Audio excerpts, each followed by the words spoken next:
Salva. Así es, doctora. ¿Sí? Estábamos por iniciar. Si gustan, iniciamos. Ya está por aquí también nuestro compañero, el maestro Martín.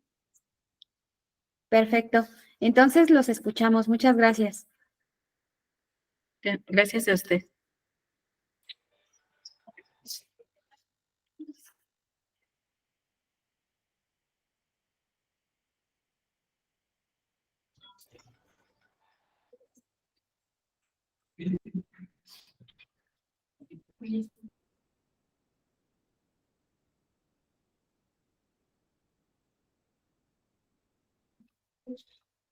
No sé si ya se ve el documento.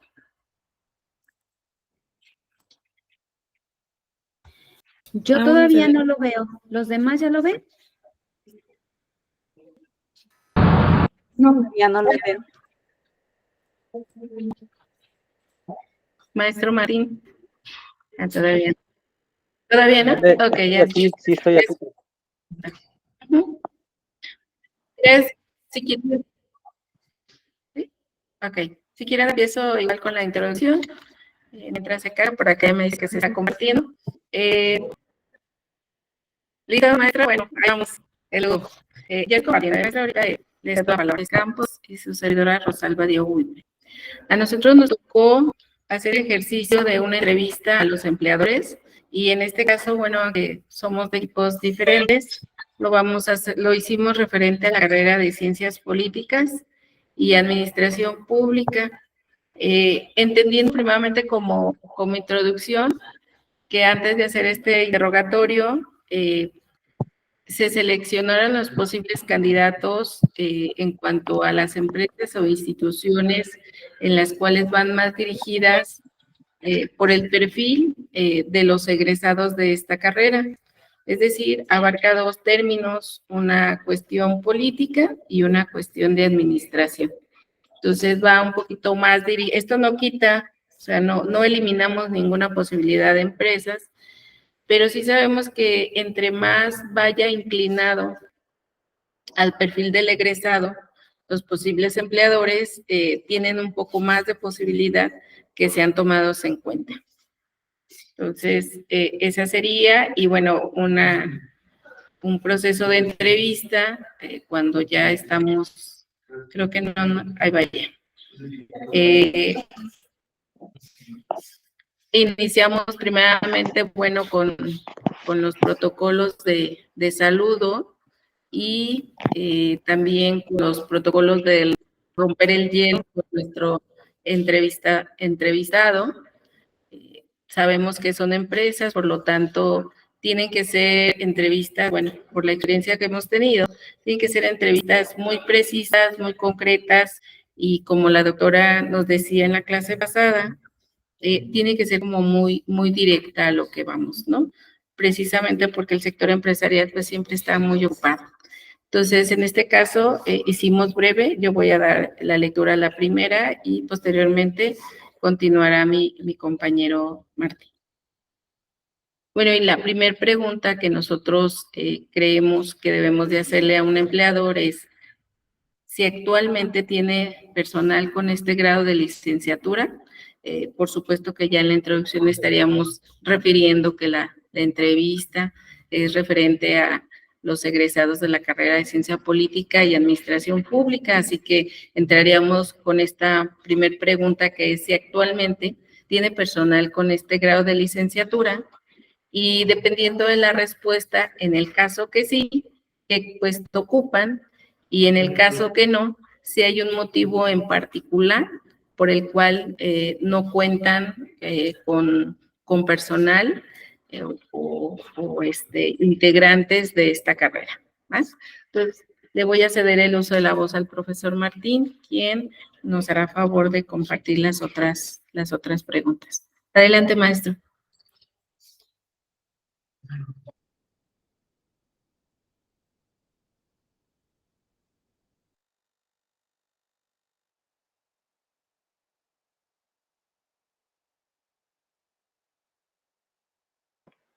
Buenas tardes, ¿sí me escuchan? Sí, Sí, sí te escuchamos. Maestro. Ah, la segunda pregunta que haría sería, ¿conoce alguna institución que imparta esta carrera en la región? Y la tercera sería, ¿qué competencias debería tener un candidato para sus vacantes de media dirección o dirección? Y la cuarta, si cuenta con un personal que cuente con alguna discapacidad o es adulto mayor. ¿Por qué sí y por qué no? Serían las preguntas que realizamos con la maestra Rosalba. No sé si haga algo que argumentar, maestra.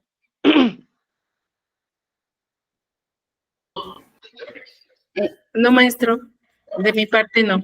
No sé si hay algún comentario. Yo quisiera hacerles un pequeño comentario. Recuerden que la carrera es de Ciencias Políticas y Administración Pública. No está enfocada para el área, el sector privado, o no es su principal cliente. Su principal cliente es el sector público, partidos políticos, organizaciones del orden civil, o cuáles serían, digamos, los probables usuarios o empleadores de sus estudiantes egresados. Martín y Rosalba.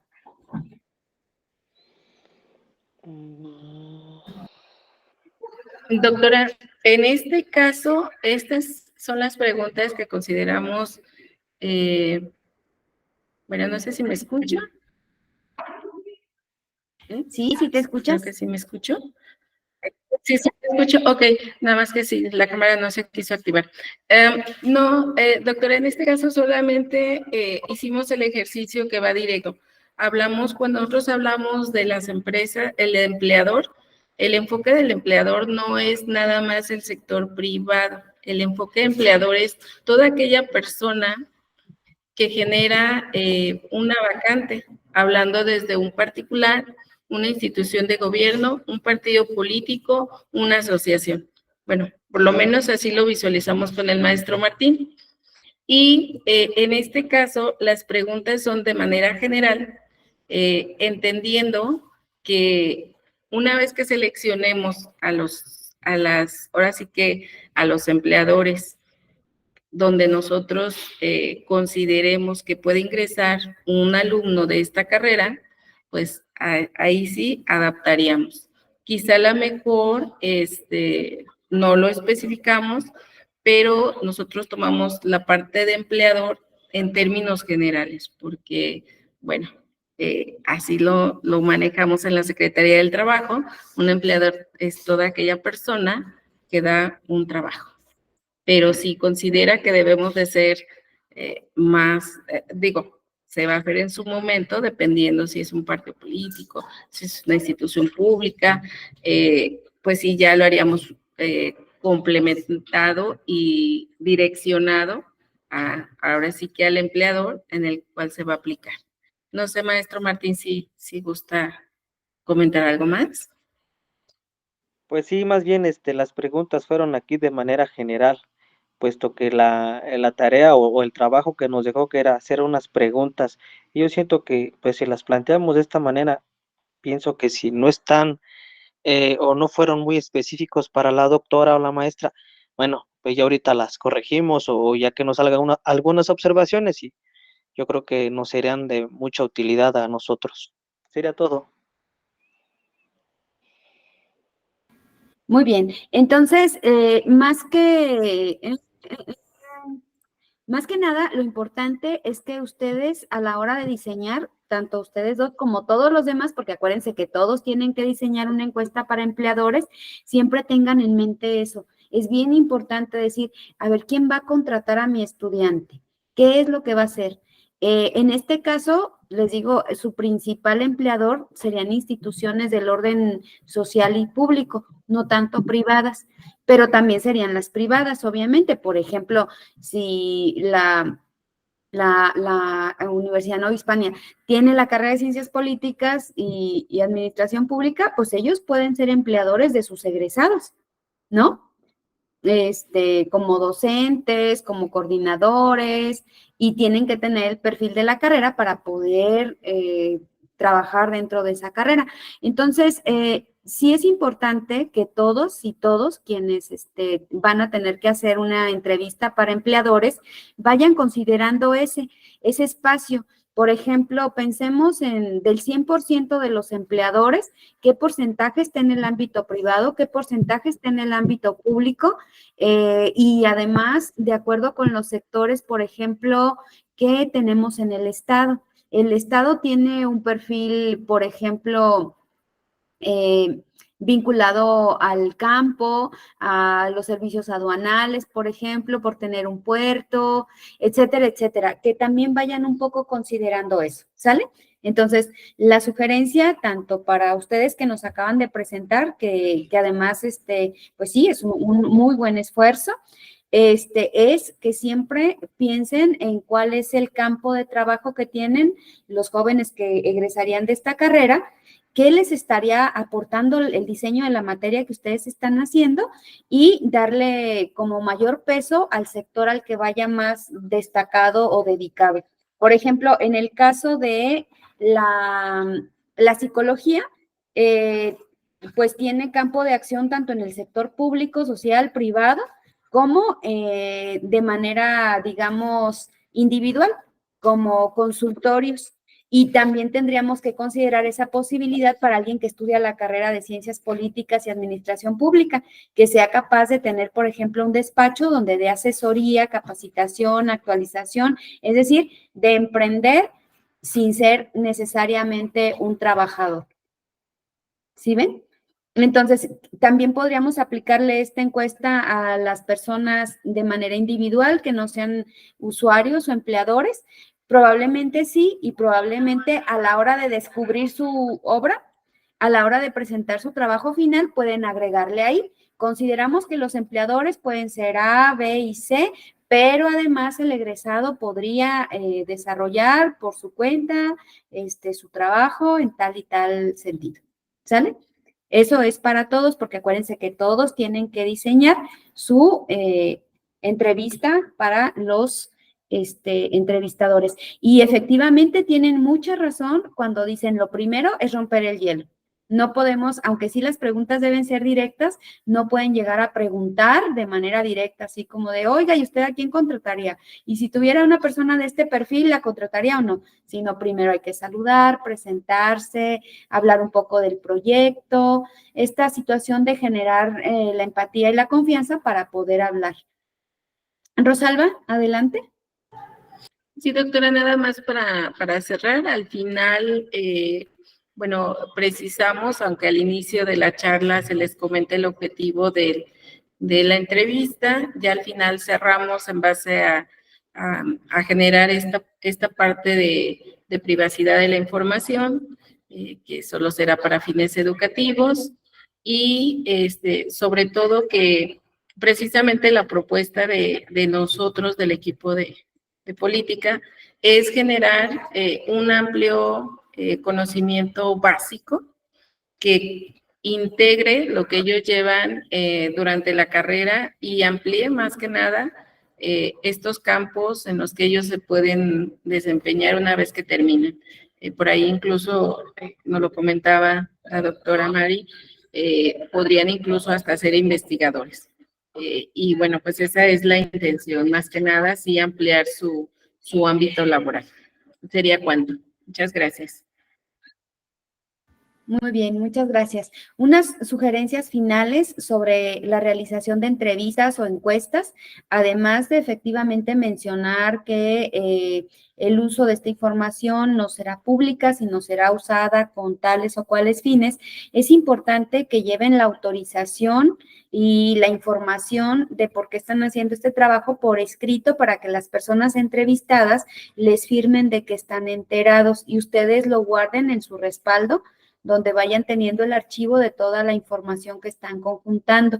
Y además que lleven una copia impresa de la entrevista en blanco, así nada más las preguntas, con su nombre y también los datos de identificación del proyecto, para que si la persona que les ha firmado el consentimiento para ser entrevistados quieren quedarse con una copia, lo puedan hacer, porque eso también les genera mayor confianza. ¿Sale? Bien, pues como les decía, estas observaciones, estas sugerencias no son solo para los compañeros que hicieron su presentación, a los cuales además les agradezco mucho su trabajo y me parece que está muy bien porque acuérdense que estamos haciendo los esbozos y poco a poco vamos a ir mejorando más. Pero estas recomendaciones y observaciones son para todos porque todos tienen que hacer sus entrevistas, diseñar sus entrevistas para los encuentros que tengan con empleadores. Muy bien, vamos, no sé si están los compañeros que les tocó indagar estudios recientes y buscar programas de estudio donde ya se estén preparando o se oferte la asignatura que ustedes están preparando.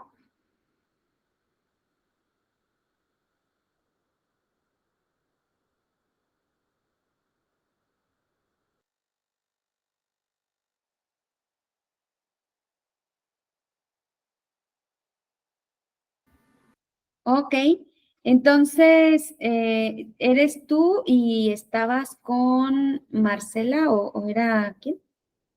Oh, sí, ya está, estoy viendo que se oye.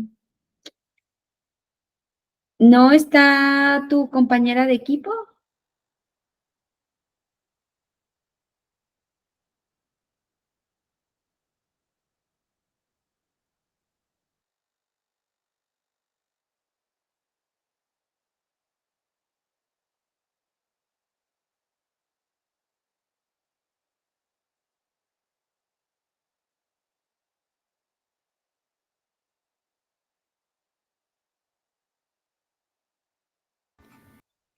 Bueno, pues en vista de este tema donde María Guadalupe no nos puede presentar porque tiene problemas con el micrófono, no sé si te pudieras conectar a la llamada porque esa podría ser una solución, María Guadalupe, conectarte a la videollamada a través de tu teléfono y que pudieras usar el micrófono del teléfono para poder presentar. O lo dejamos para el final a ver si se alcanza a conectar tu compañera de equipo. ¿Cómo ves, doctora Mari? Lo dejamos para el final, para ver si aparece la compañera de equipo de María Guadalupe y que nos la puedan presentar entre las dos. Yo creo que sí, para que nos presenten el trabajo juntas. Ok, entonces avanzamos con la sesión. Adelante, doctora. Sí, muy bien, gracias. Gracias, Alma. Buenas tardes a todos. Y ya ahorita pude escuchar cómo compartieron sus instrumentos. Déjenme apagar un poquito porque tengo los dos equipos y escucho las dos voces. ¿Cómo pudieron, además esta experiencia que tuvieron, cómo se sintieron de hacer este ejercicio? ¿Cómo se sintieron?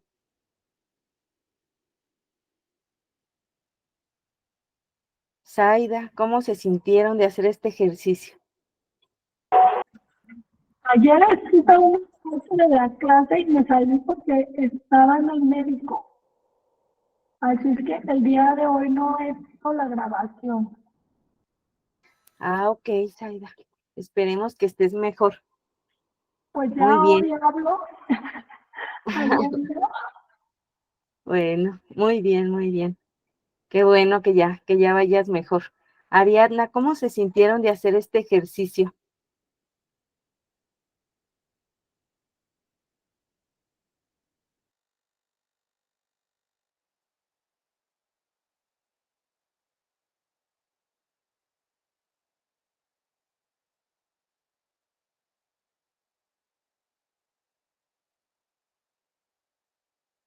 Tampoco, muy bien, Ariadna.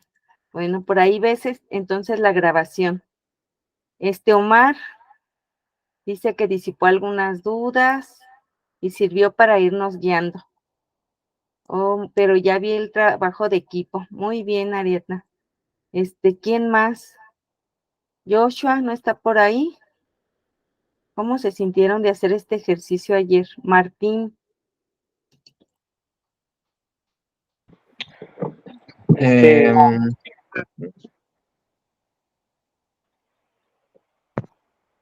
Joshua y después Martín.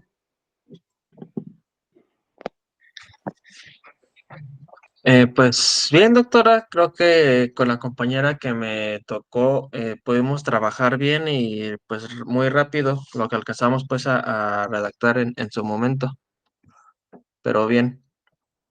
Muy bien, Joshua. Entonces, pues sí, pudieron hacer trabajo colaborativo. Muy bien. ¿Y tú, Martín?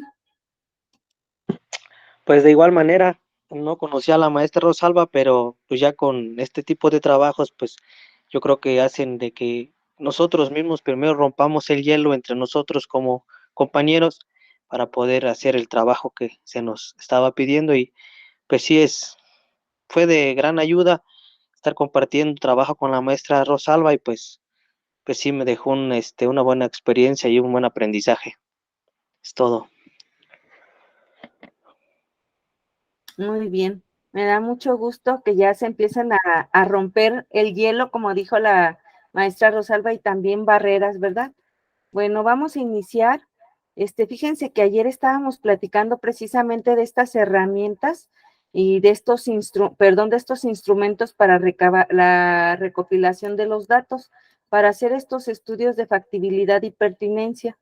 Y también retomamos esta parte porque era importante hacer estos estudios, ¿verdad? Porque a partir de estos, tenemos más claro un análisis del contexto, de la realidad y de las necesidades.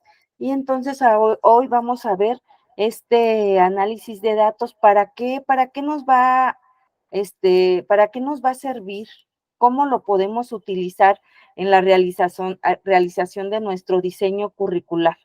Porque acuérdense que la idea son muchísimas cosas. A lo mejor lo ven un poquito pesado porque pues este es un curso de capacitación y cada uno de estos elementos que estamos abordando pues requiere de mayor tiempo. No lo tenemos, estamos haciendo, ustedes y nosotros estamos haciendo pues un esfuerzo, ¿verdad? O a lo mejor nos estamos enfocando en lo importante, pero no tenemos todo ese tiempo. Estos estudios, como ya lo comentaron al inicio, duran a veces 6 meses, a veces más de 6 meses, porque se hace todo un análisis de investigación, cualitativa y cuantitativa o mixta, y para hacer precisamente este análisis de datos. De hecho, hay una especialidad en análisis de datos. Entonces, nosotros vamos a hacer lo propio en el sentido educativo. Al ratito, después de que veamos un par de diapositivas, les voy a compartir una parte, un segmento de un video, de precisamente de este análisis de datos que se hace en la educación. A lo mejor con eso les va a ampliar un poquito más el panorama. No se los voy a compartir todo porque dura aproximadamente media hora y pues con el tiempo que tenemos, pues se nos iría mucha parte de esta sesión, pero sí les voy a compartir una parte. Bueno, pues la siguiente, por favor, Jazz. ¿Qué es este análisis? Pues como ustedes ya argumentaron ayer y hoy, es el estudio profundo de una cantidad determinada de datos recopilados. Y pues ya vimos cómo va a ser la forma de recopilar estos datos. Ayer estuvimos analizando todas las herramientas que se pueden utilizar. Entre ellas nos comentaban que la observación, la entrevista, la encuesta, el análisis documental, los grupos focalizados, las actividades online que se realizan y también esta investigación que se realiza de la historia del programa educativo que estamos trabajando, de igual manera cómo se está abordando en otras instituciones o qué enfoque tiene en otras instituciones. Y esto nos va a servir este análisis pues para nosotros modificar nuestro trabajo y hacerlo pues más funcional para nuestra universidad. Se realiza con el fin de obtener conclusiones valiosas acerca de un aspecto particular y este estudio ayudará a la investigación del tema o aspecto y llevará a la toma de decisiones atinadas a la creación de estrategias más eficientes. Lo que ahorita les estaba comentando, que es, o sea, no nada más es el hecho de diseñar y de poner en práctica los instrumentos para recabar los datos, sino qué uso le vamos a dar, para qué nos va a servir. La siguiente ya es, por favor. Bueno, pues ¿cómo lo vamos a utilizar? Pues define la razón del análisis. Por eso ahorita Rosalba decía, nosotros pusimos al inicio cuál es el programa, a qué grupo va enfocado nuestro instrumento. Nos comentaba todos estos aspectos porque ahí se define la razón del análisis, ¿verdad? Establece lo que medirás y cómo lo vas a hacer. O sea, con qué metodología, qué pretendo medir, y ahí eso responde al cómo y para qué lo voy a hacer. Se obtienen los datos, después se clasifican estos datos. Cuando ya los obtenemos, empezamos a hacer una clasificación. La doctora Alma, en la clase anterior, en la sesión anterior, nos comentaba que hay varias ayudas o herramientas tecnológicas para facilitarnos el uso ¿cómo se llama? De la realización de estos instrumentos, y también de la misma manera esta clasificación o de alguna manera este análisis de los datos, porque en algunas de estas plataformas ya hasta nos dice cuántas personas lo contestaron, cuántas personas contestaron una pregunta cerrada sí o no, y nos arroja muchos datos y nos va a ayudar en este análisis y hacer el trabajo más ágil y además de una manera más eficiente. Y bueno, pues tenemos que analizar estos datos y después tenemos que hacer una interpretación de los datos que estamos recabando. Como yo les dije, ¿cuál va a ser la funcionalidad? La siguiente, por favor, Jazz. Y pues vamos a hablar de los tipos de análisis que existen. Cuando nosotros aplicamos estos instrumentos, podemos hacer un análisis desde diferentes puntos de vista. Aquí nos están invitando a 5, que uno es el descriptivo, qué se entendió, ¿verdad? Ya cuando recabé los datos, qué se entendió, y regularmente estos de tipo descriptivo sirven para hacer seguimiento. Supongamos, yo estoy haciendo un análisis de una asignatura y estoy analizando cuántos alumnos, se apropian de los conocimientos, básicos o de estas competencias genéricas de esas. ¿Y para qué? Con la finalidad de hacer un seguimiento y hacer una propuesta, obviamente, para modificar esa falta ¿cómo se llama?, de apropiación de esos conocimientos, o por el contrario. Otro análisis sería el exploratorio, y pues en este análisis se hace una investigación y se valoran los datos, y en este análisis la finalidad es recabar esa información relevante. Si yo recabo información y no es relevante para mi investigación, no sirve el instrumento. O sea, siempre tiene que tener una finalidad y una funcionalidad para la investigación o lo que estoy proponiendo, ¿verdad? Entonces, cuando diseñemos, tenemos que ser muy cuidadosos de elegir los instrumentos y las preguntas o los ítems, o cómo le vamos a hacer para recabar esa información que es valiosa y relevante para lo que yo pretendo, o sea, el diseño. El siguiente tipo es el diagnóstico, y el diagnóstico nos va a responder a por qué. O sea, ¿por qué los alumnos no se están apropiando de los conocimientos? ¿Cuáles son las causas? ¿Por qué tenemos esos problemas, baja matrícula? ¿Cuáles son las causas?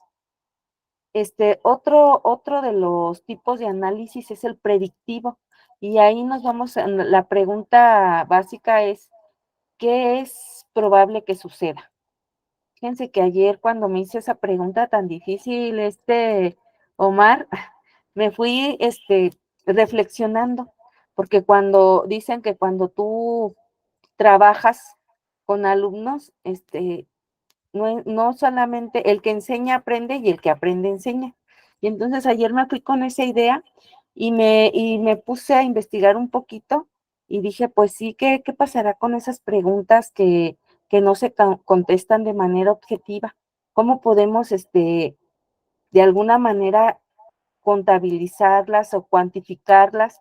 Y por ahí vimos que no se pueden cuantificar, sino cualificar, ¿verdad? Entonces, este tipo de análisis predictivo es lo que nosotros pensamos que es probable que suceda. Entonces, enfocamos nuestras preguntas a eso. Y el análisis prescriptivo, que es la acción para eliminar el problema.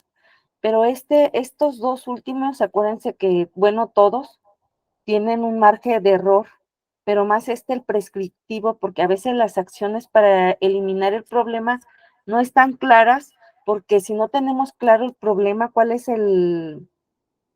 ¿cómo se llama? El punto de partida del problema, es muy difícil que propongamos acciones objetivas para eliminar ese problema.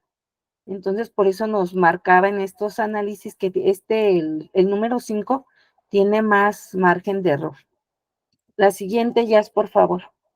Bueno, pues también hay varias herramientas de análisis de datos destacados y pues existen muchísimos software ya especializados dependiendo de los análisis que queramos realizar y dependiendo del giro, si es educativo, si es comercial, qué tipo de investigación estamos haciendo, ¿verdad? Y pues hay unos que son muy, muy básicos, que son las hojas de cálculo. Hay en Excel y en Google también, y estos nos arrojan análisis estadísticos. También hay otra aplicación que es el Google, el que analiza, y hace análisis de datos de actividades que se realizan online. Esto me refiero a sitios web, a redes sociales, a páginas.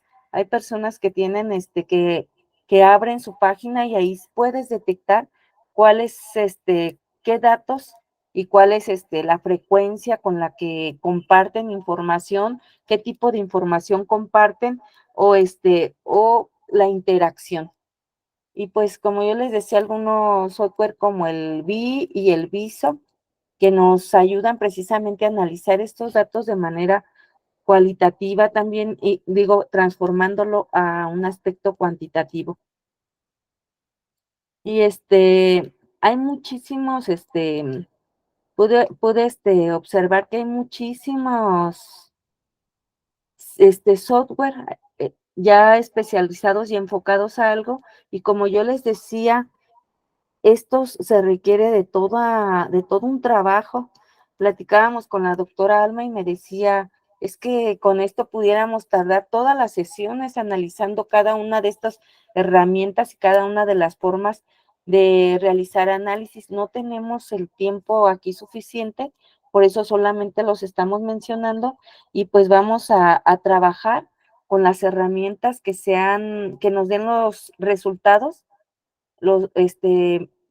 más objetivos y de manera más rápida, porque no, por la falta de tiempo que tenemos. Por eso hablamos de un prediseño y no de un diseño exhaustivo de un nuevo programa. Bueno, la siguiente vamos a hablar precisamente de estos aspectos que tenemos que tomar en cuenta cuando hacemos el análisis en específico de la entrevista. Cada uno de estas herramientas tiene aspectos específicos que debemos de tomar en cuenta. Y aquí en la entrevista, el análisis temático. Esto significa que tenemos que identificar los temas a partir de los patrones y de las respuestas y sacar conclusiones de cada uno. ¿Sí? Entonces, cuando hagamos las entrevistas, tenemos que enfocarnos a qué temas queremos, qué información queremos recabar, cuál es nuestro objetivo. Los diagramas de afinidad, y esto, en se requiere un taller o una sesión co-creativa para identificar estas relaciones de jerarquía en la información de manera conjunta y en la parte inferior nos marca qué tipo de programa se requiere para transformar precisamente este análisis de datos a esos diagramas y poderlo presentar a lo mejor de manera más elaborada y más concreta, ¿verdad? Más elaborada.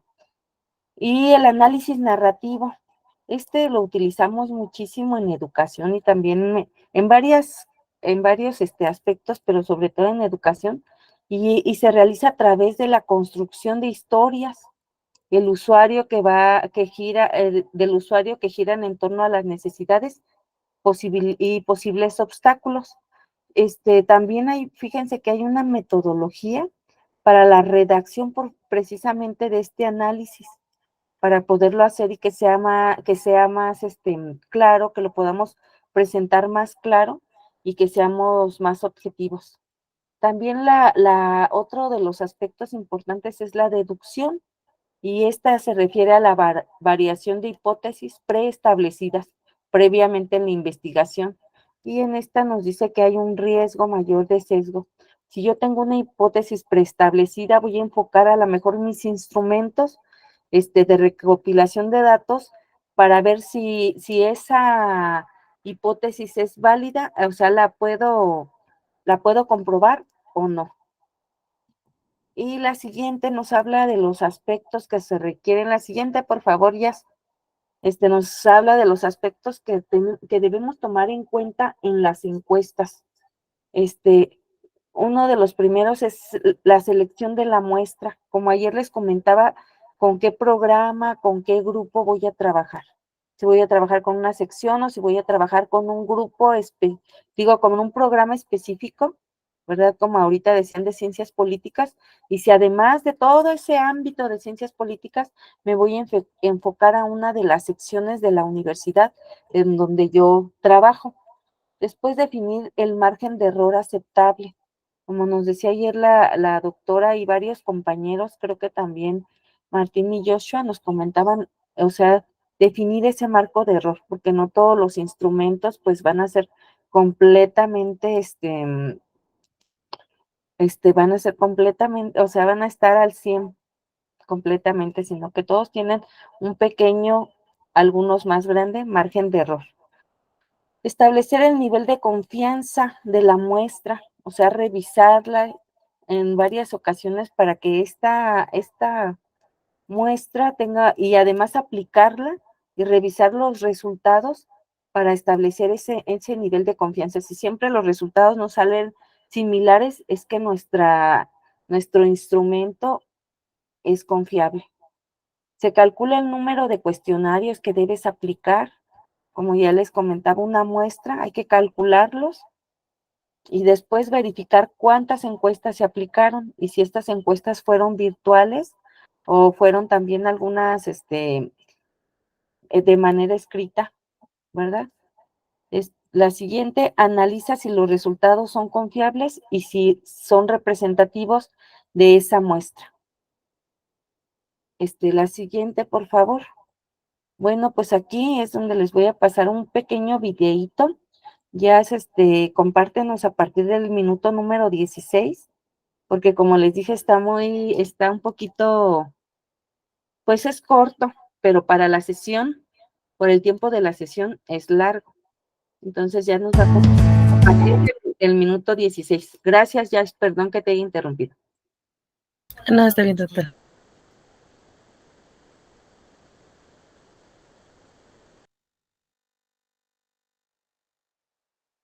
Que conozco el objetivo de mi recolección de datos a través de mi pregunta guía, entonces ahora paso a la adquisición de estos datos. Y este paso consiste en identificar y levantar los datos para comprender con mayor profundidad el desafío o la problemática. Posteriormente, analizaré e interpretaré los datos, lo cual consiste en usar los datos para organizar, analizar e interpretar la información.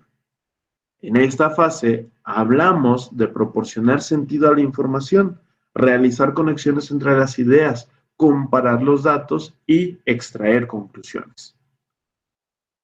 El último paso y el más importante de todos, que muy seguramente se traduce ya a un cambio en la práctica docente o a un cambio en las políticas o en los programas institucionales, es tomar decisiones e implementar las acciones, lo cual corresponde a la fase de selección de estrategias e implementación de acciones a partir de la información y del conocimiento que yo generé en el paso anterior. ¿Con qué criterios podemos levantar los datos? Bueno, tenemos diferentes metodologías de recolección.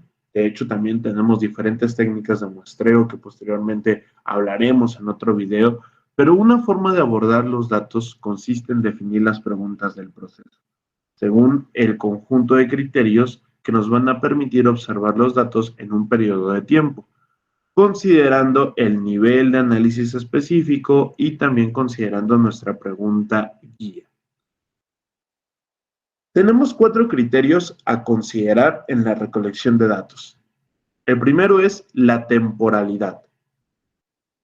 Esto se refiere a aquellos datos que se ordenan según la actividad del año escolar. La temporalidad nos va a indicar la frecuencia o la vigencia de estos datos. Puede ser institucional o puede ser por un actor.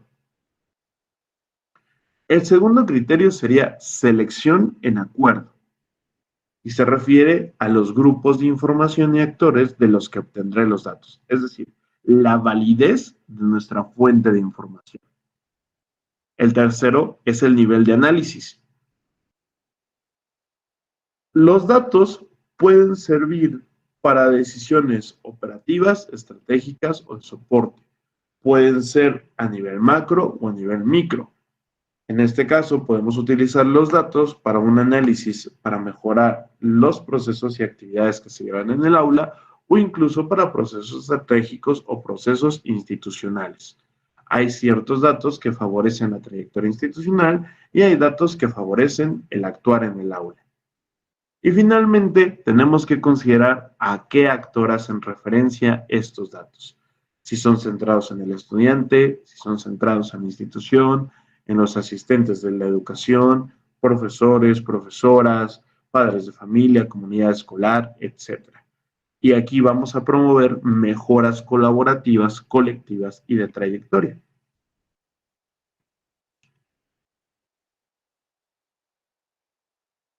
Pudiéramos platicar un poco sobre los orígenes de los datos y las fuentes potenciales de dichos datos. Tenemos datos que pudieran tener un componente sociodemográfico y estudiante, y las fuentes potenciales de ellos podrían ser las asistencias, el curso, la nacionalidad, el género, la lengua materna, problemas de salud, nivel socioeconómico, y a lo mejor como dato obtenido tengo un registro interno. Otra fuente posible son los logros de los estudiantes en sus pruebas estandarizadas, en los controles, en las evaluaciones, en las pruebas aplicadas por docentes, observaciones del aula, promedios, dándonos resultados internos. La tercera fuente pudieran ser las prácticas de enseñanza y la evaluación de aprendizajes, hablando de las estrategias que se usan, el tiempo y clima de la clase, la organización de los momentos didácticos, las prácticas de evaluación, y yo voy a obtener como tal un proceso de aprendizaje del estudiante. También como fuente pudiéramos tener opiniones y comportamientos de padres, apoderados, tutores, el nivel de satisfacción, la percepción del ambiente organizacional, la participación de los padres en la escuela, y el dato que vamos a obtener serían registros internos y un proceso de aprendizaje también del estudiante. Otras dos fuentes que tenemos sería la cultura escolar y el componente sociodemográfico de los docentes y asistentes, teniendo fuentes potenciales de datos como el género, la nacionalidad, el interés, las relaciones entre educadores, las relaciones entre alumnos y educadores, el desarrollo profesional, y nos van a dar un dato como pudieran ser registros internos, datos respecto del entorno social, datos respecto del proceso de enseñanza-aprendizaje, etc. Y las últimas fuentes más comunes pudieran ser los programas de apoyo y los recursos y materiales, sabiendo, por ejemplo, la descripción de los programas, las estructuras, el número de computadoras, la infraestructura que hay, licencias de software, etcétera, lo cual nos permitirá conocer nuevamente datos sobre el proceso de enseñanza-aprendizaje y datos sobre la propia institución. Como habíamos anticipado, terminaremos este video con una pequeña guía de levantamiento de decisiones para el uso de los datos. En esta guía vemos que hay 3 momentos claves, los cuales están identificados a través de un verbo: ver, entender y aplicar. En la sección de ver nos referimos a recopilar, observar y estructurar la información. En este proceso de observación, nosotros empezamos a descubrir, y es ahí donde tenemos un punto intermedio entre ver y entender, ya que pasar de ver a entender requiere del análisis de los datos. Estoy descubriendo datos, los analizo, y entonces esos datos me permiten definir relaciones significativas, me permite definir información relevante para poder entender, revelar significados o comprender un fenómeno. A partir del entendimiento paso al desarrollo, y entre entender y aplicar estarían las decisiones o las acciones que tomé. Una vez desarrolladas estas decisiones y acciones, entonces las voy a implementar para que finalmente lleguemos al último paso de esta guía, que sería aplicar o comunicar dichas decisiones. En la parte de ver, vamos a contestar a las preguntas. ¿Qué quiero descubrir analizando los datos? ¿A quién debo de recurrir para obtener estos datos? En la sección de entender, nuestras preguntas guías serán: ¿qué definiciones puedo generar para comprender estos datos? ¿Cómo desarrollaré acciones para alcanzar una mejora escolar? ¿Y qué decisiones debo tomar e implementar para el logro de esta mejora escolar? Finalmente, en aplicar, las preguntas que nos van a ir guiando serían: ¿cómo debemos comunicar esta decisión de acción o implementación de mejora? ¿Cómo monitorear esta acción? ¿Y en qué momento volver a ver, volver a recopilar, observar, estructurar información? Veamos un ejemplo. Posiblemente lo que yo quiero descubrir a través del análisis de los datos es cuál es el acumulado de asistencia a clases de cada nivel. ¿A quién debo de recurrir para obtener estos datos? Pues voy a monitorear la cantidad de asistencias acumuladas hasta el mes anterior, gestionando por un asistente de la educación en conjunto con el profesor. 2. ¿Qué definiciones puedo generar para comprender estos datos? Si se ausenta una gran mayoría, detectando el motivo transversal o singular. ¿Cómo desarrollaremos acciones para alcanzar una mejora escolar? Puedo generar un plan informativo de la asistencia estudiante a estudiante y otro de concientización al tutor o padre de familia. ¿Qué decisiones debemos tomar e implementar para el logro de esta mejora escolar? Puedo generar acuerdos con aquellos padres de familia, tutores, profesores cuyos cursos presenten mayor ausentismo escolar para hacer seguimiento y mejoren sus procesos. En la parte final, contestando a cómo debemos comunicar esta decisión de acción o implementación de mejora, puedo hacerlo a través de la reflexión pedagógica, previamente hablándolo y acordándolo con el profesor a cargo. ¿Cómo puedo monitorear esta acción semana a semana, actualizando inmediatamente los casos más comprometidos o más significativos de ausentismo, mes a mes con todos los profesores? ¿En qué momento volver a ver? en el momento en el que se presentan los resultados a todos los profesores en la reflexión pedagógica y promover la comunicación conjunta con el profesor.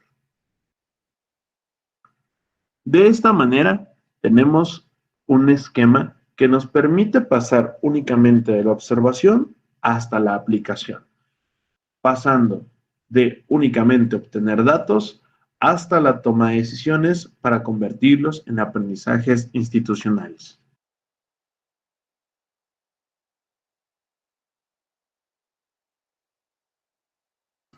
Muchas gracias, Jazz. Si gustas dejar de compartir. Bueno, como vieron este pequeño video, bueno, la parte que alcanzamos a ver del video, nos habla precisamente de este análisis de datos. ¿Qué pudieron ustedes rescatar? Aunque este video se trata exclusivamente de la gestión escolar y está enfocado a la gestión que se realiza en el aula y también en las escuelas. ¿Qué pudieron rescatar? Buenas tardes a todos. Pues que los criterios para la recolección de datos son muy importantes. Y como lo explicaba la persona que estaba describiendo, pueden ser por medio de la temporalidad, que lo explicó en el caso de la escuela, ¿no? Por los ciclos escolares, el nivel del análisis recabado, y esto que se ha referido un actor, ¿verdad? Hay que tener en cuenta las fuentes de datos que sean viables y conocer las fuentes portadoras de datos. Eso sería mi participación. Gracias. Gracias, Alfredo. Zaida, adelante.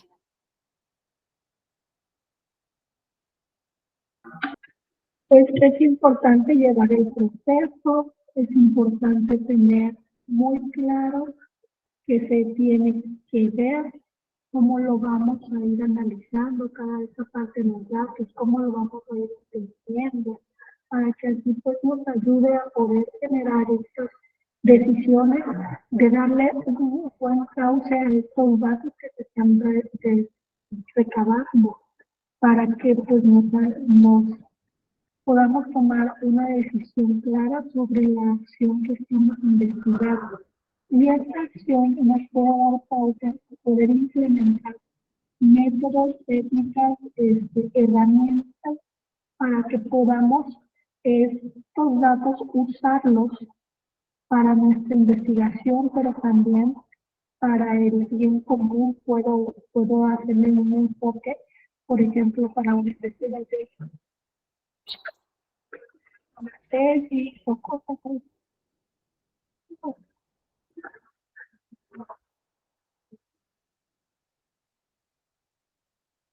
Es toda mi participación. Gracias, Aida. Lo último ya no lo pude rescatar, pero muy bien. Una de las cosas importantes que nos invita a esta reflexión, primero es a la observación, ¿verdad?, de esos instrumentos que vamos a evaluar, a diseñar y a poner en práctica.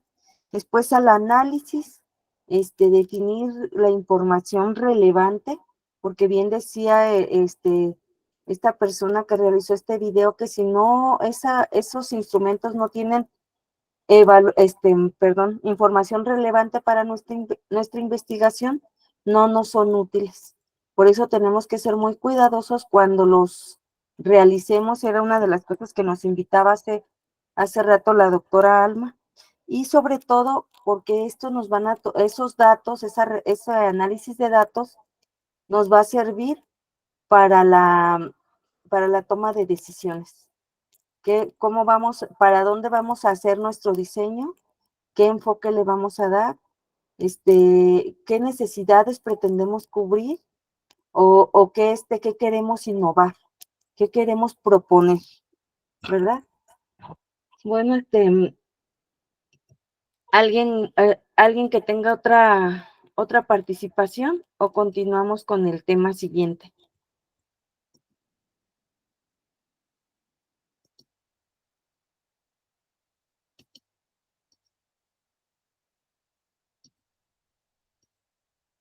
Bueno, lo importante es que sí hagamos uso de estos instrumentos para el análisis. Rosalba dice que todo bien.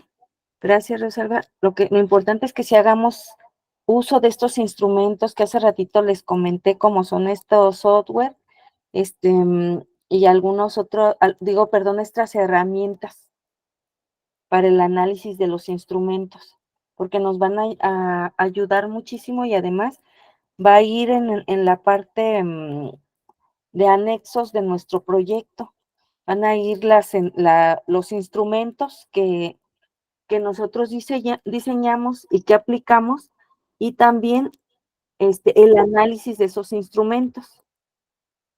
Alfredo, adelante. Sí, ¿qué tal? Mire, profesora, yo le voy a hacer un comentario. Perdón.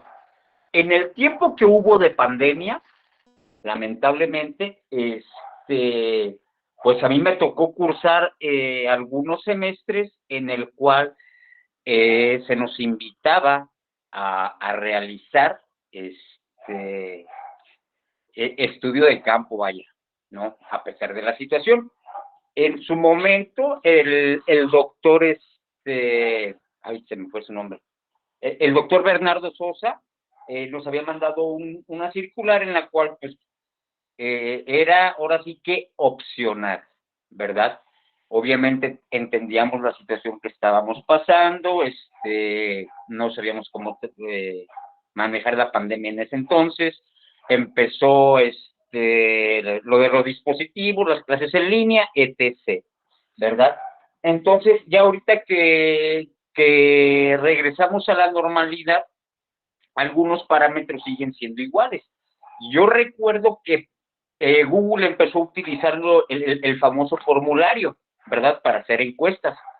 Y a través de ese medio fue por el cual estuvimos mandando mensajes, en este caso correos electrónicos, para que nos los contestaran y poder así recabar los datos que ocupábamos en ese momento. Gracias.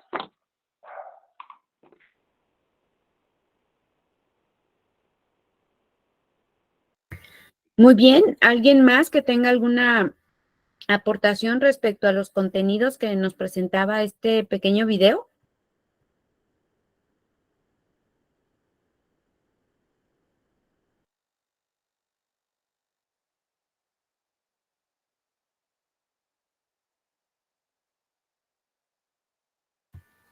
Fíjense ustedes que es muy interesante, a lo mejor valdría la pena de pronto compartirles todo el enlace para cuando tengan oportunidad lo vean completo. O busquen alguna herramienta que les vaya a ser útil a la hora de hacer la recabación de sus datos. ¿Se acuerdan que les hablaba de la diferencia, por ejemplo, entre la encuesta y el sondeo? A veces necesitamos una encuesta muy precisa a la hora que elaboramos, por ejemplo, un proyecto educativo, una nueva carrera, un diseño. Sí necesitamos información precisa. A veces solamente el tema de saber más o menos qué se requiere. Por ejemplo, una situación de manera informal en la que siempre sondeamos a la gente, es, por ejemplo, con nuestros grupos, ¿no?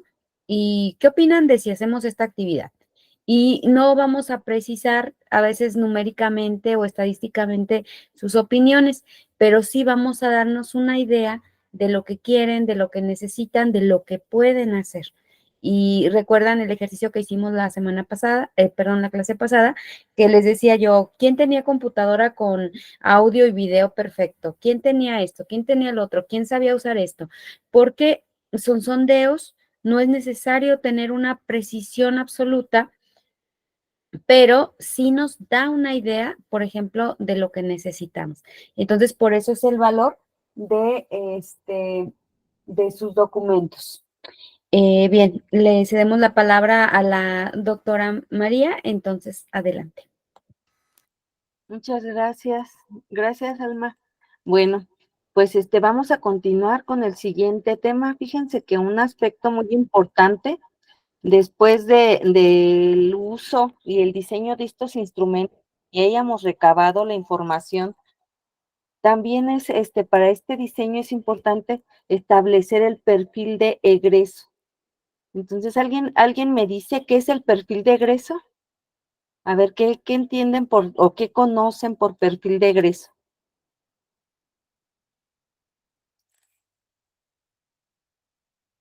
¿Nadie, nadie? ¿Qué entiendo? ¿Qué entiendo yo como perfil de egreso? Así es, Alfredo. Pues mire, viéndolo desde una situación laboral, pues yo debo de cumplir ciertos requisitos, o sea, imagínese, siendo abogado no voy a contratar a un mecánico, ¿verdad? O sea, debe de, el perfil de egreso, la persona, por ejemplo, que fuera a buscar algún tipo de empleo, debe de tener los conocimientos, capacidades y aptitudes para poder desenvolverse, vaya, ¿me explico? Sí, muy bien. Gracias por tu aportación, Alfredo. Brenda, que levantó la manita adelante. Sí, exactamente eso, el perfil de egreso, los conocimientos mínimos que debe de tener el alumno, vaya, que va a tomar cierta carrera. Muy bien. El alumno que concluyó un programa educativo, ¿verdad? Que ya es profesionista casi, casi. Nada más le falta el título. Muy bien. Entonces, fíjense, en este diseño que estamos haciendo, es muy importante la determinación de los perfiles. ¿Con qué perfil? Como ya sabemos, y nuestro Omar Villalobos por aquí nos comenta, que son las habilidades, conocimientos y competencias mínimos que el alumno debe de poseer al concluir un programa, ¿verdad? Muy bien. Ahí está. Como ya sabemos todos, si damos el aspecto de la licenciatura, si damos este aspecto de la licenciatura, pues el alumno tiene que haber concluido un bachillerato, ¿verdad? Y entonces dice que el perfil de egreso, por ahí hay un comentario, pero ahorita estoy en la presentación. Si alguien, ahorita en un momento lo leemos. Gracias, Martín. Varios autores han conceptualizado precisamente esto de qué es el perfil de egreso. La siguiente, por favor, Jazz. Y pues, Díaz Barriga, Arnaz, primero, nos describe este perfil de egreso, que es la descripción de las características principales que deberán tener todos los educandos como resultado de haber transitado por un determinado sistema de enseñanza-aprendizaje.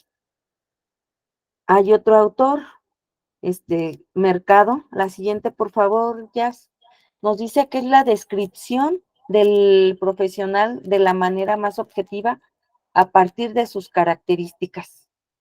Y Díaz Barriga, Ángel, dice que lo componen tanto los conocimientos y habilidades como las actitudes. Todo esto definido operacionalmente delimita un ejercicio profesional. Fíjense, esta última descripción de este contexto de los perfiles, de este concepto de los perfiles de egreso, está muy de la mano con lo que nos compartió Omar, ¿verdad? Bueno, para cada uno y en cada momento lo describen de diferente manera. Y ahora Frida, la siguiente, por favor, ya Frida Díaz Barriga nos comenta que es la determinación de las acciones generales y específicas que desarrolla un profesional en las áreas o campos de acción emanadas de la realidad social y de la propia disciplina tendiente a la solución de las necesidades sociales previamente advertidas. Fíjense todo este concepto, cómo nos engloba, dice previamente advertidas. ¿Y cómo las vamos a advertir? Pues a partir de los estudios de factibilidad y doctor Alma, dime de factibilidad y pertinencia. Y fíjense aquí cómo dice las determinaciones de las acciones generales y específicas. está hablando de las competencias genéricas y específicas para desarrollar precisamente esa función profesional. Y bueno, pues no, Frida Díaz Barriga y los otros autores más nos invitan a partir del diagnóstico. Y por eso en las sesiones pasadas hicimos esos ejercicios de cómo precisamente obtener esta información a partir de las herramientas, de los instrumentos, perdón, y cómo hacer el análisis a partir de las herramientas. Y pues la siguiente, por favor. Hay unas etapas para la elaboración del perfil de egreso. Y lo primero es la determinación del objeto de la profesión, determinado por el grupo de problemas que hay que solucionar en el entorno social. Entonces, como hace ratito nos comentaba, creo que Martín nos dijo, yo no voy si yo requiero un abogado, no voy a contratar a una persona que tenga otro perfil, ¿verdad? Un perfil diferente, porque no va a tener las competencias profesionales específicas para apoyarme y desarrollar la actividad a la que yo quiero que se integre. La 2, investigar los conocimientos, técnicas y procedimientos de la disciplina que son aplicables en la solución de los problemas. Entonces tengo que investigar esta parte de qué conocimientos debe tener. Alfredo dice, ya es la segunda vez que me cambia el nombre. ¡Ah! Perdón. Una disculpa, Alfredo. No me había dado cuenta. Perdón. Ya voy a poner más atención. Y la siguiente es investigar posibles áreas de acción del egresado. Como la doctora les había comentado, la doctora Alma en la sesión pasada, en cuál va a ser su campo de acción. Y si realmente se van a poder integrar al aspecto laboral, si esa carrera les da para eso, si esa formación o esa especialidad les va a dar para eso o no. Y el número 4 es el análisis de las tareas potenciales que debe desempeñar el egresado. O sea, yo debo de tomar en cuenta hasta qué tareas básicas va a desempeñar el egresado, y entonces desde la formación tengo que hacer ese diseño curricular atendiendo a todo este perfil que pretendo formar con mis futuros profesionistas. Investigar la población donde podría ejercer su labor, desarrollo del perfil a partir de integrar necesidades sociales, nivel a alcanzar por las disciplinas, tareas y características poblacionales, y por último hacer una evaluación del perfil. Esto de la evaluación del perfil, recuerden que en uno de los instrumentos precisamente nos decía que hiciéramos encuestas o acercamientos a egresados y a empleadores, como para investigar precisamente si nuestros egresados se han desarrollado en el campo de acción para el que fueron formados, si tienen posibilidad de crecimiento, y a los empleadores para saber si nuestros egresados cuentan con las competencias genéricas y específicas necesarias o pertinentes para desarrollar esa función o ese trabajo, esa profesión. Y bueno, algunos de los elementos, la siguiente, por favor, Jazz, que caracterizan un perfil bien definido, pues es especificar las áreas del conocimiento en las cuales deberá adquirir el dominio, ¿verdad? Si va a ser docente, si va a ser médico, si va a ser biólogo, si va a ser psicólogo, o sea, si va a ser ingeniero, si va a ser chef, o sea, especificar las áreas de conocimiento así en las que debe de adquirir ese dominio. La descripción de las tareas, actividades y acciones que deberá realizar en dichas áreas.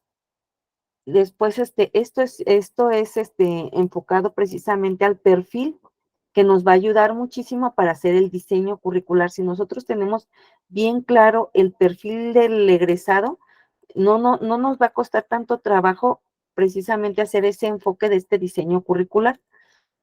Determinar delimitación de los valores y actitudes a adquirir necesarias para el buen desempeño. Acuérdense que nuestra institución, la institución en la que elaboran, ya tiene una filosofía institucional. Entonces, cada una de las carreras tiene, o cada uno de los programas educativos que nuestra institución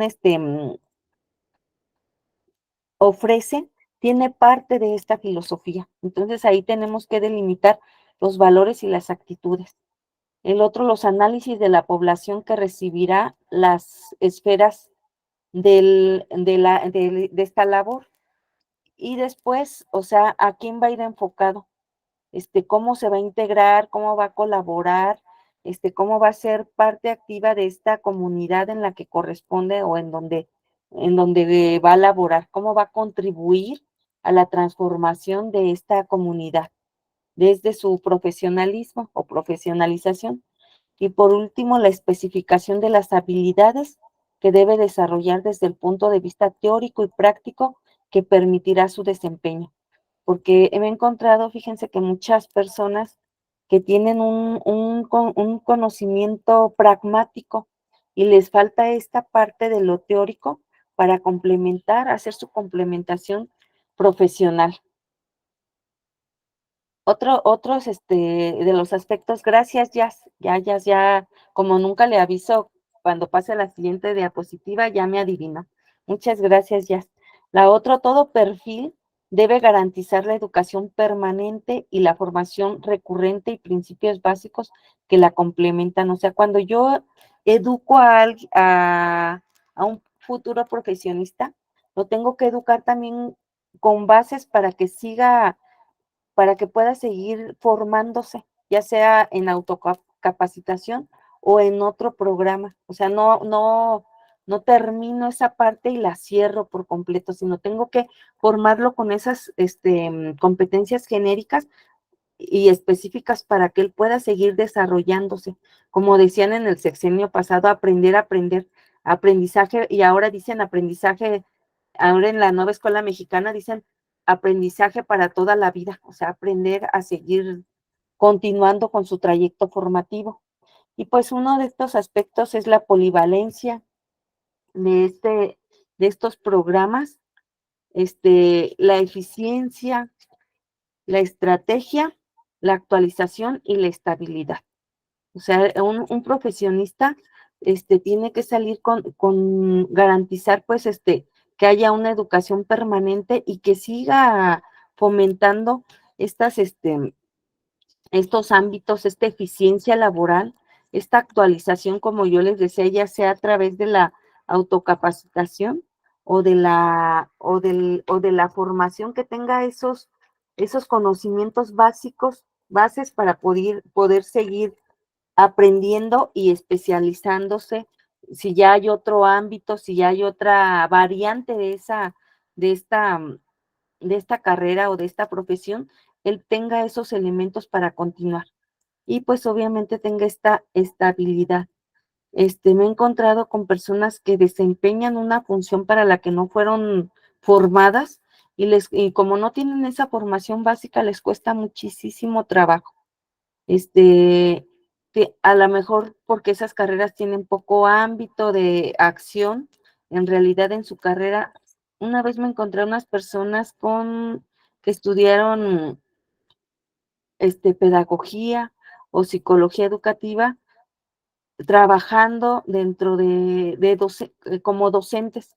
Entonces, su formación propiamente, aunque esté enfocada a la educación, no es de docentes.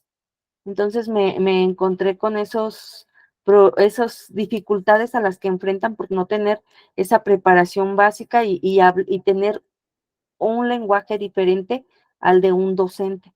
Entonces, este perfil que estemos, por eso tenemos que hacer todos esos estudios de factibilidad para garantizar que nuestros estudiantes y futuros profesionistas en realidad tengan un campo laboral en donde puedan desempeñarse. Y no vaya a suceder esto, porque hay personas que tienen esa habilidad, para rápido apropiarse de otros conocimientos y de otros conceptos o adecuarse, ¿verdad? Esa resiliencia, pero hay personas que no. Y entonces, pues empiezan a sufrir en el trabajo donde se desenvuelven. Y pues esta es la última diapositiva. Muchas gracias, Jack. Podemos dejar de compartir. Y ahora, después de haber observado esto, ¿qué piensan ustedes que es lo más importante de determinar en el perfil de egreso? ¿Qué es lo más importante? Ya ahorita me dijeron qué es el perfil de egreso, pero ¿ustedes qué consideran que sería lo más importante?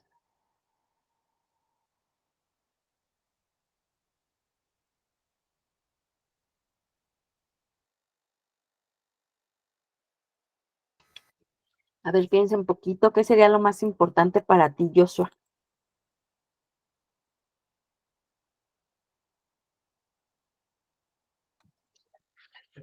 Solamente del perfil de egreso.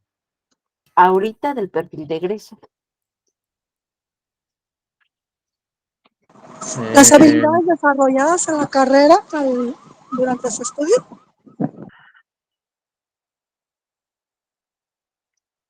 Ya te ayudó, Zaida, que dice que las habilidades, ¿verdad?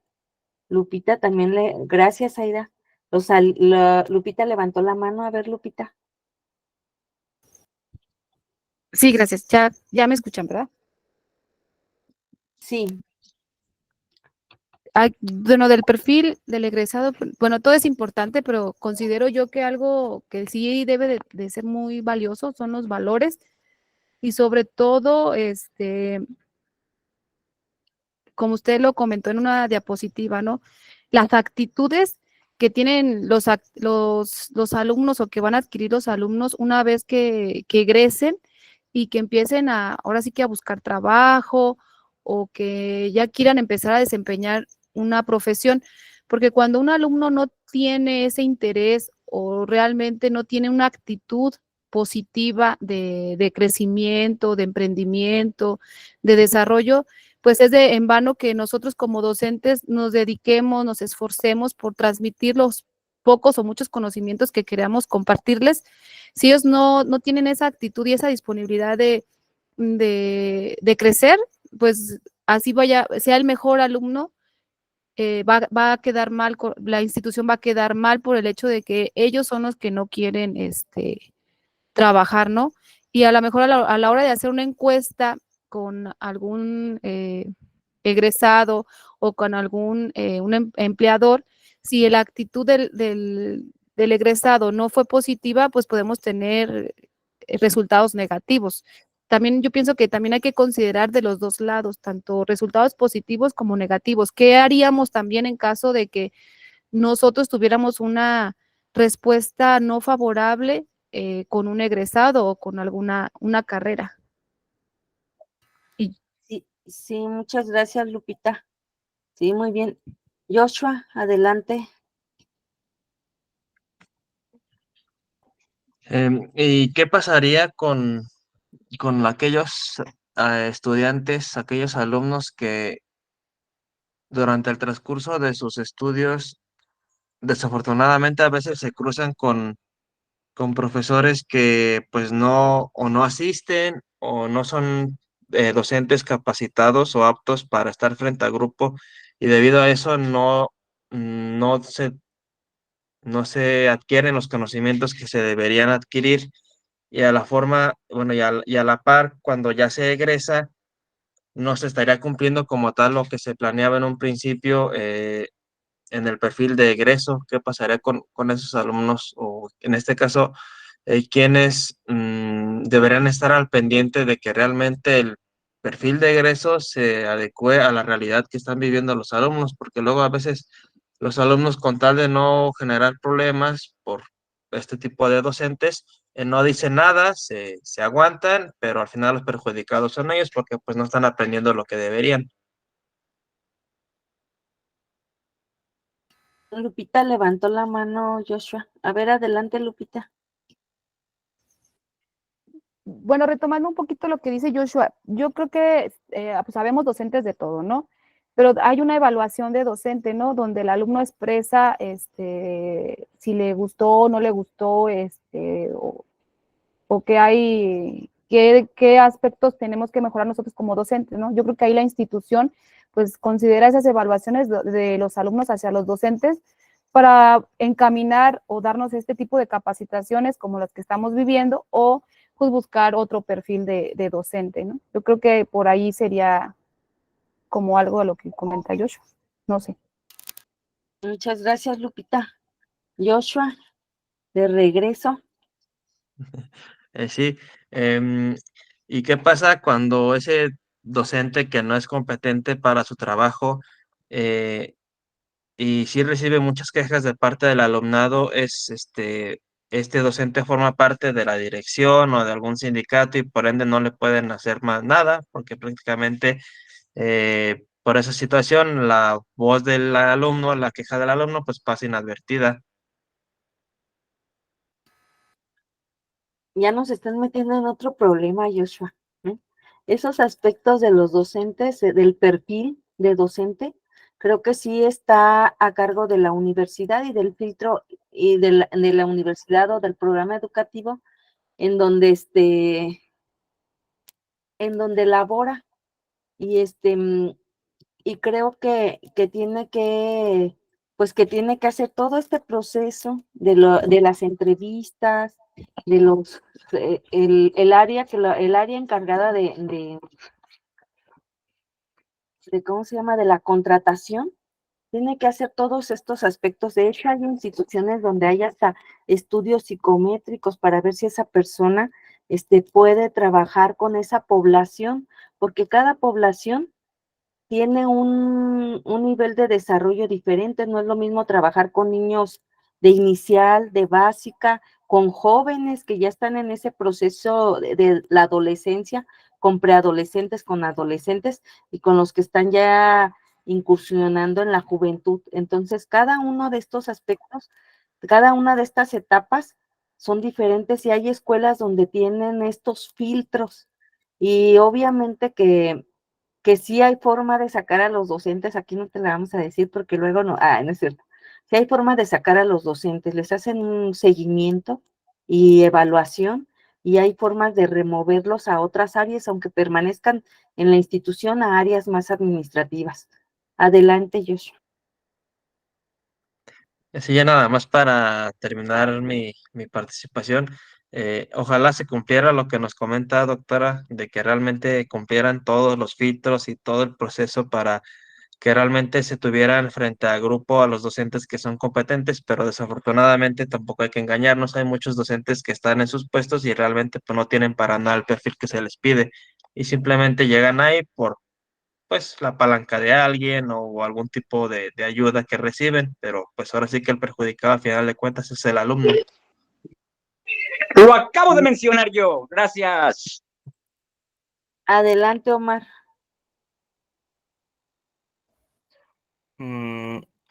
Quizá bajo todas estas situaciones, no digo que se pueda solucionar, pero cuando menos se pudiera controlar un poco con reglas un poco más estrictas. Platico el siguiente caso. En la maestría, cuando me tocó cursarla, recuerdo que los índices de deserción estaban alrededor sobre del 80%, entre las causas que fueran, ya sea porque el alumno no le interesa, no tiene suficientes conocimientos o los maestros son malos. Y lo que decidieron para solucionarlo en ese momento fue el siguiente. Antes de entrar a los cursos, se hacía un propedéutico muy estricto, donde ahora sí todos los maestros echaban manos y entraban muy pocos, pero ya los que entraban, todos los maestros estaban de acuerdo que quienes entraban ya tenían los conocimientos para. Entonces, sobre de ese grupo ya muy seleccionado, se trabajaba. Y si empezaba a haber problemas sobre de algún grupo, ya era muy focalizado sobre de qué maestros había conflicto. Y se podía analizar o focalizar un poco cuál era la causa de ese conflicto, porque ya descartaste en la primera etapa que fuera la falta de conocimientos. Y eso también lo hacían sobre todo para cuidar las becas CONACYT y no tener una deserción por arriba del 20%. Entonces, incluso los alumnos ya sabíamos que le echaras ganas, no iban a reprobar a muchos. Entonces, mientras te mantuvieras en la media, no te iban a reprobar. El maestro te iba a acribillar quizá, pero te le iba a seguir echando ganas, tanto él como tú. Ya de plano, aunque ya que tú dijeras, ya tiro la toalla. Entonces, a los pocos maestros que se les focalizó, sí se les pudo demostrar pues, que había alguna intransigencia por algún tipo, o que no tenía los conocimientos, o que era muy intransigente. Y dado de que pues ahora sí el problema de las becas CONACYT afectaba a todos, porque era que te cerraban el departamento, ya aunque no fueran de un mismo grupo, pues vamos a llamarlo de poder dentro del departamento, todos estaban de acuerdo pues de que se tenía que hacer algo porque se tenía que cuidar ya el poco alumnado que quedaba, porque ya se le había dado una selección muy fuerte. Otra solución que hizo otro departamento distinto, a él dijo, bueno, pues no me importa el grado de deserción, dejo meter a todos, cantidad sobre calidad. Pero ahora sí cada maestro pues, le daba la arrastrada que quería y con que sacaran 1 o 2 alumnos muy, muy buenos ya justificaban todo el trabajo. Entonces, pues son enfoques, o reglas muy estrictas o que la regla sea dar resultados muy estrictos. Y de alguna u otra manera, mientras esté dispuesto a trabajar, se tienen que refinar, se tienen que limar esas asperezas de problemas. Sería una propuesta y eso lo hacían mucho en el Sinvestab. ¿Es cuánto? Gracias, Omar. Sí, efectivamente, pues estos estudios de factibilidad sirven para tomar decisiones. Y como dijo Omar, se empezó, fíjense, todo el proceso nos relató ahorita, habla precisamente de estos estudios, de esta investigación, de estas entrevistas y encuestas, hasta que se tomaron las decisiones pertinentes para proteger precisamente los programas. Habemos de todos los profesionales, no nada más sabemos docentes malos y buenos, habemos de todos los profesionales. Muchas de estas evaluaciones que se realizan a los docentes no son tan objetivas, porque también depende del alumno, de la motivación que tenga, si tiene una motivación intrínseca, si no la tiene, si la tiene positiva, si la tiene negativa. A mí me ha tocado entrar a grupos donde hay alumnos que tienen una motivación negativa. Todo lo que les presentes, todo lo ven de manera negativa antes de ver algo. Siempre aprendemos algo, siempre. Eso es lo que les digo mucho a mis compañeras, aún cuando vayamos a una conferencia y el ponente sea malo. Siempre aprendemos algo. A lo mejor aportar algo que desconocemos, o quizá vamos a aprender que, cuando a mí me toque desarrollar un trabajo similar, lo voy a hacer de una manera diferente. Adelante, Alfredo, y vamos cerrando esta partecita. Adelante, Alfredo. Sí, quiero hacer mi última participación. Yo estoy totalmente de acuerdo con usted. Pues yo, por ejemplo, ahorita tengo 48 años y en el transcurso de toda mi etapa de aprendizaje, que hasta el día de hoy no termina, ¿por qué? Porque soy de la idea de que uno aprende diariamente algo nuevo. He visto cómo han cambiado las cosas. Entonces, todo lo que usted dice tiene, o sea, a mí se me inculcó que no había profesores malos, nunca los hay. Hay alumnos, entre comillas, malos. ¿Por qué se les llama malos? ¿Por qué? Porque no prestan atención a clases, no están interesados en las clases y hay que hacer un estudio psicológico para ver qué es lo que realmente le gusta al alumno. No sabemos de qué destrezas sea bueno, por ejemplo, en deportes o tal vez en arte, ¿me explico? Pero en mis tiempos, por ejemplo, cuando a mí no me agradaba una clase, yo siempre he sido hiperactivo, o sea, empezaba a molestar al compañero de al lado, no sé, cosas que hacíamos de niños, ¿no? Y pues un castigo que me tocaba era que me paraban en una esquina todo el día, yo bien recuerdo. Entonces, entiendo que Tiene que haber modificaciones en cuestiones educativas para empezar dentro de la SEP. La SEP está, disculpen la palabra, pa'l perro. ¿Me explico? Imagínense en Oaxaca cómo está la educación. ¿Cuántas lenguas no se hablan allá? Y nada más están los libros en una sola lengua. Entonces, si hay algo que cambiar o que se tenga que cambiar, es empezando por ahí, por la Secretaría de Educación Pública. Gracias. Gracias, Alfredo. De hecho, hay un nuevo modelo educativo y es un enfoque sociocrítico y humanista, ¿verdad? Entonces, en este nuevo modelo precisamente hace una crítica de que antes la educación estaba enfocada o centrada en el libro y ahora no. Por eso ahora es este nuevo modelo. Sí sería interesante que leyéramos sobre la nueva escuela mexicana, porque esta nueva escuela mexicana nos está presentando un proyecto formativo desde inicial hasta que llegan a superior. Y que en cada uno de estos niveles, que el alumno qué debe de ir aprendiendo para cuando llegue a este nivel superior. Y además habla de una metodología completamente diferente que no habíamos experimentado aquí en México, como son esta pedagogía crítica y estas metodologías del sur. Hay quien levantó primero la manita, Joshua, después Omar, y vamos porque vamos y continuamos. Adelante. Sí, ya nada más rapidito, doctora, para no llevarnos más tiempo. Em, no me he metido así a fondo a estudiar todo el nuevo enfoque que le están dando a la educación aquí en México con este modelo que nos comenta. Sé algunas cosas, pero no me he metido a estudiarlo a fondo. Mi comentario va hacia lo siguiente. ¿Por qué no? Desconozco cuál es el fundamento en el que se basó esta estructura de la escuela mexicana, pero sí me gustaría que se enfocaran un poquito más o que echaran un vistazo al modelo que usan en Finlandia, por ejemplo, que es de los modelos educativos más élite que hay en el mundo. Si bien las culturas de allá y de acá son distintas, igual sí podríamos adoptar muchas de las herramientas y de metodologías que se aplican allá para intentar mejorar la educación que hay aquí en México. Sería todo. Gracias, Joshua. Gracias por tu aportación. Omar, y cerramos esta parte. Nada más de rápido.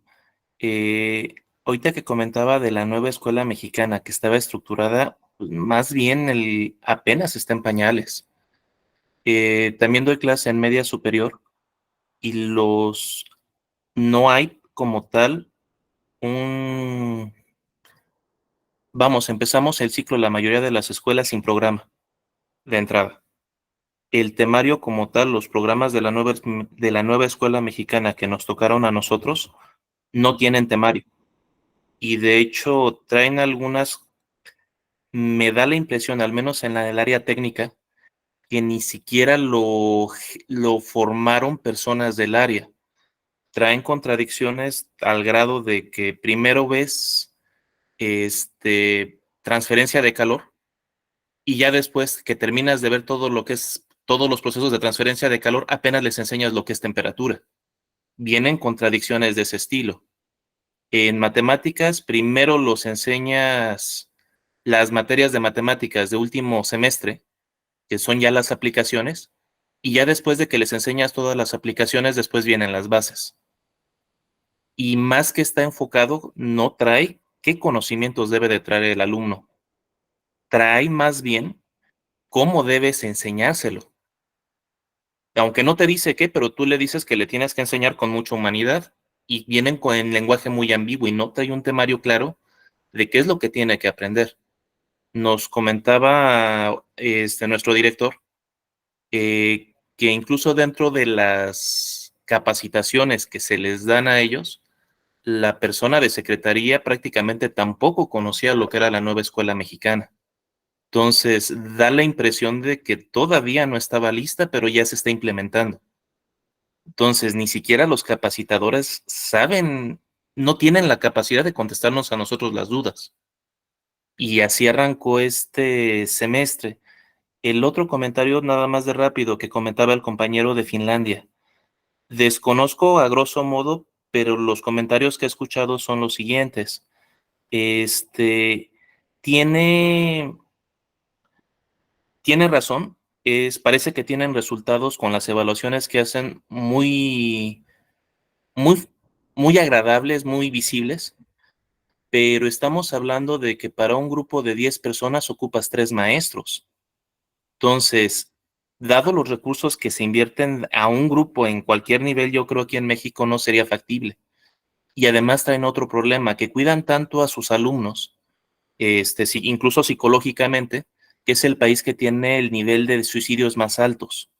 Y sobre de eso no se habla. Entonces, habría un poco que valorar. Desconozco del todo, pero sí habría que buscar un poco más de información. Al menos es lo que yo sé de superficie. No estoy muy allegado al área de pedagogía, pero son los comentarios un poco que he escuchado. ¿Es cuánto? Sí, gracias, Omar. Bueno, vamos a ir cerrando esta parte. Pues sí, efectivamente, todavía nos falta transitar mucho. Yo sí vi algunas conferencias de la parte de media superior que habló sobre el programa, precisamente de este nuevo programa y este nuevo enfoque metodológico que se pretende implementar y que poco a poco se ha ido o ha empezado a implementarse. Nos faltan muchas lecturas, que es lo que observo. Y también tengo esa información, coincido con esa información sobre Finlandia que dice Omar, que los contextos son completamente diferentes. En México tendríamos que repensar la educación porque tenemos grupos hasta de 40 alumnos. Y pues es complicado. Además, hablar ahora de inclusión, a toda la diversidad con un grupo de 40 alumnos no te dé el tiempo para hacer esta atención como de manera más personalizada, ¿verdad? Entonces, la inclusión habla precisamente de darle a cada uno lo que necesita. Entonces habla de una educación como más personalizada. Y el diseño, como está diseñada, la escuela no nos permite esa posibilidad. A lo mejor no es tanto que el maestro no esté completamente o bien, ¿cómo se llama? Formado, sino que son varios aspectos contextuales que contribuyen a esto. Y pues bueno, faltándonos 15 minutitos, vamos a hacer equipos y vamos a empezar a redactar parte de la estructura del perfil de egreso del programa o el diseño curricular que estamos realizando.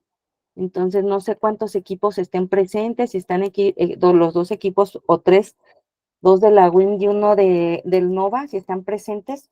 Y si no están presentes, primero díganme si están presentes.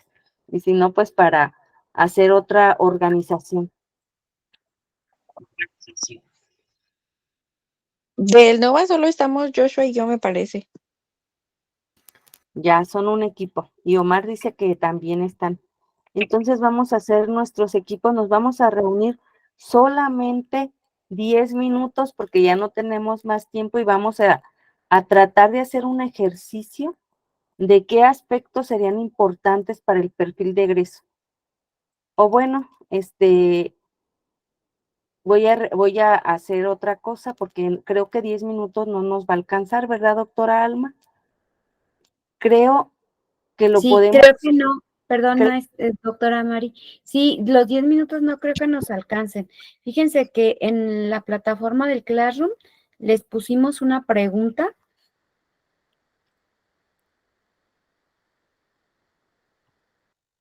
No se oye, Sí, adelante, doctora.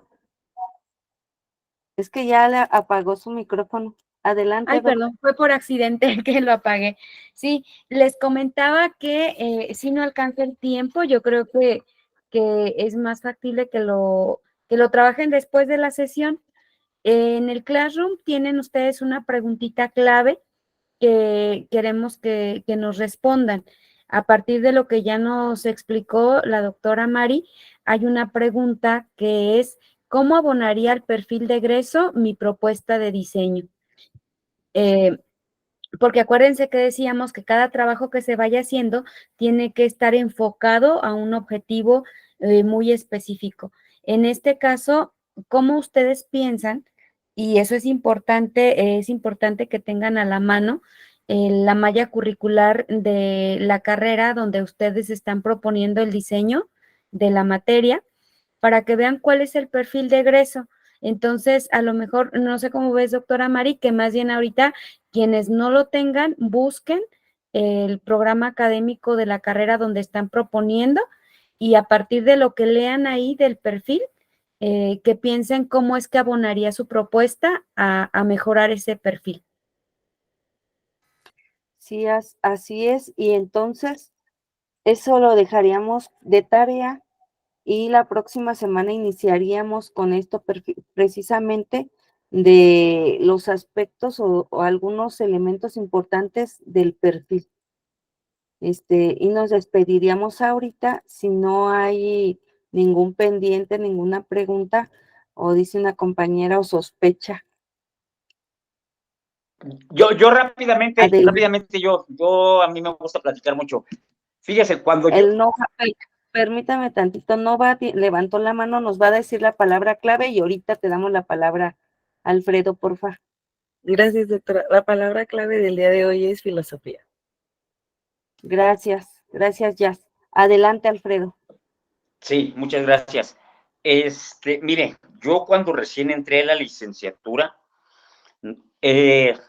jamás entendí por qué, digo, si yo ingresé a la licenciatura en la UIM de Lengua y Cultura, fue porque leí pues el tríptico y me llamó la atención y dije, pues voy a salir, pues sí, hablando purépecha, cuando no es la realidad, ¿me explico?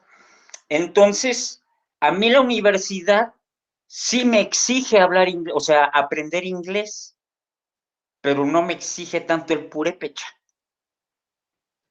Para que vean cómo está la situación nada más. Gracias.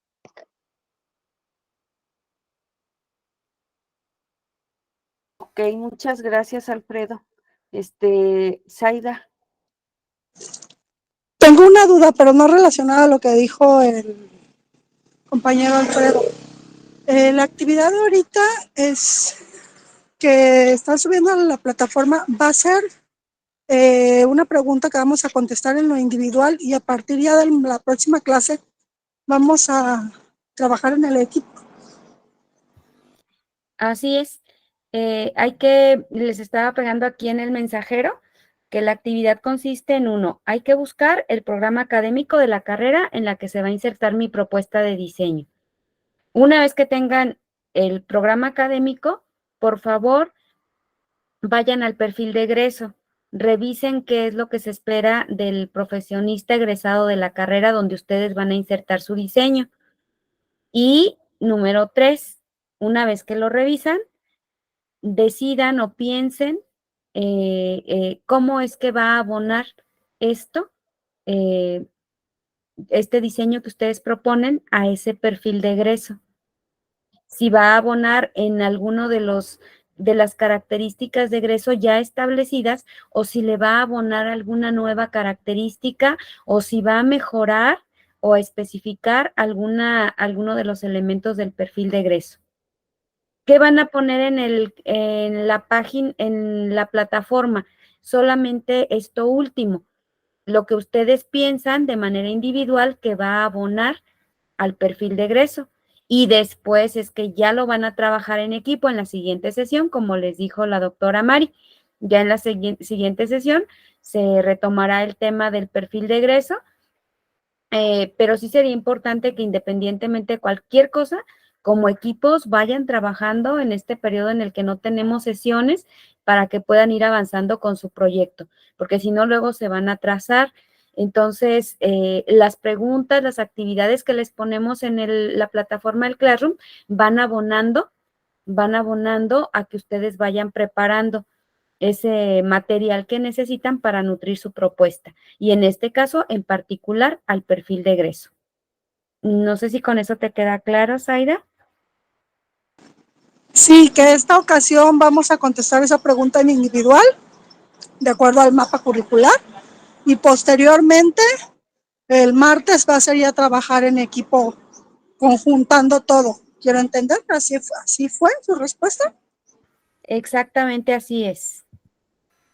Y buscar el Gracias. programa académico. Ahí está en el mensajero y buscar el programa académico, ¿verdad? Porque tenemos que ser congruentes con el perfil de egreso.